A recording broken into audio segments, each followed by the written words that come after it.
So I would like to start with thanking you for attending my presentation for this afternoon. Each and every one of you has a handout in front of you that you can just kind of follow along. So basically today I want to present my leadership book review. I'm Tamara DuBose. I'm a registered nurse, actually a nurse manager at Texas Children's, and I'm currently a graduate student at the University of Texas at Arlington College of Nursing. So this book review is to fulfill the requirements for N5343 Leadership in Complex Healthcare Systems. So the book that I chose to do my book review on was Start With Why, How Great Leaders Inspire Everyone to Take Action by Simon Sinek. So Simon Sinek was born in Wimbledon, England in 1973. He obtained a BA in Cultural Anthropology from Rutgers University. He worked for an ad company called Euro RSCG, and he worked on accounts such as NASDAQ, Dish Network, as well as MCI. And then in 2002, he founded his own ad company, Sinek Partners. In 2009, he released the book Why Start With Why, which made the bestsellers list for corporate America in 2011. He currently teaches a strategic communications course at Columbia University and is very involved with the nonprofit world. He regularly contributes to the Huffington Post and several other major publications. So this is just a picture of Simon. And basically his principle is, I try to find, celebrate, and teach leaders how to build platforms that will inspire others. So the purpose of the book, Start With Why, basically is to train leaders on how to inspire their team, both inside and outside of their organizations. It's also to show leaders that in order to be successful, we need to know why we do what we do. Also, once the why of what we do is determined, we need to clearly be able to communicate this to our followers. And then just another quote, people don't buy what you do, they buy why you do it. So basically, your why is your purpose, what you believe in, and what inspires you, what motivates you. So the principle that the book was founded off of was basically the golden circle, which is the why, which is in the center, because everything is supposed to start with why. Then you have your how, and then you have your what, which is actually what you do. The target audience for this particular book is all formal leaders, all non-formal leaders, anyone that's an entrepreneur that's looking to start new businesses, and then anyone that basically is considered a team leader. And as you can see, I have a picture of a team there. So basically, the purpose of the book continued is the why basically is the reason that we as leaders do what we do. It's, as I stated earlier, our purpose and basically what we believe in. The how is the way we go about doing what we do, how we accomplish our goals and our objectives.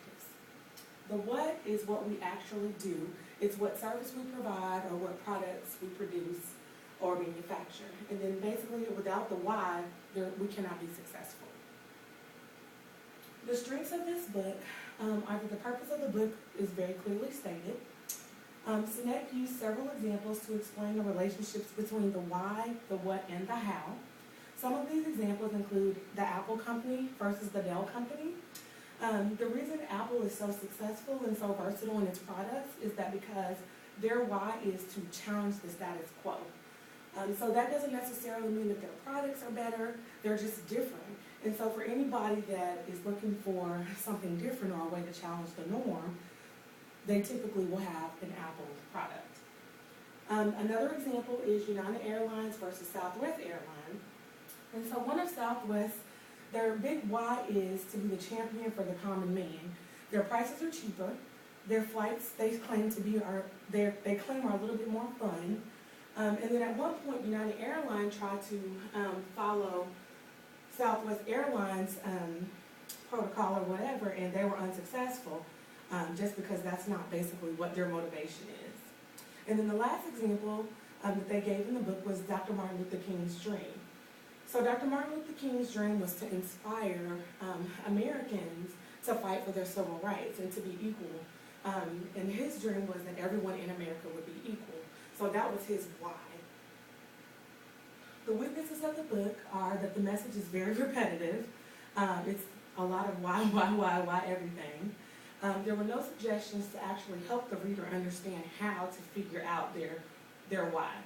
There also was very little emphasis placed on the how. They did talk a little bit in the book about what and how why leads to what, but they really didn't speak very much on the how.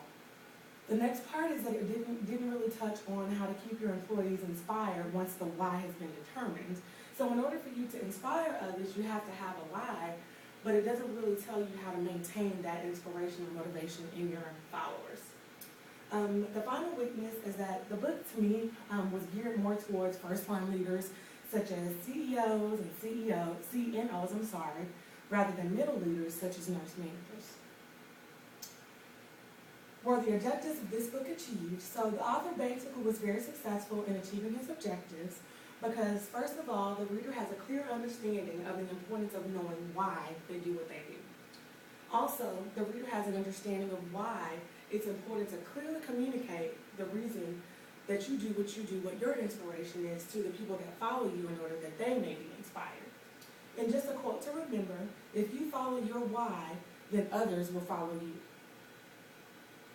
Recommendations. I would recommend this book to basically anyone that's a new leader or aspiring leader, to any leader that has lost their inspiration, to any leader that's having difficulty inspiring their followers or keeping their followers motivated, and then to any individual with the dream of starting any type of business. Does anyone have any questions? No? Okay, well, I'd like to thank you for your time.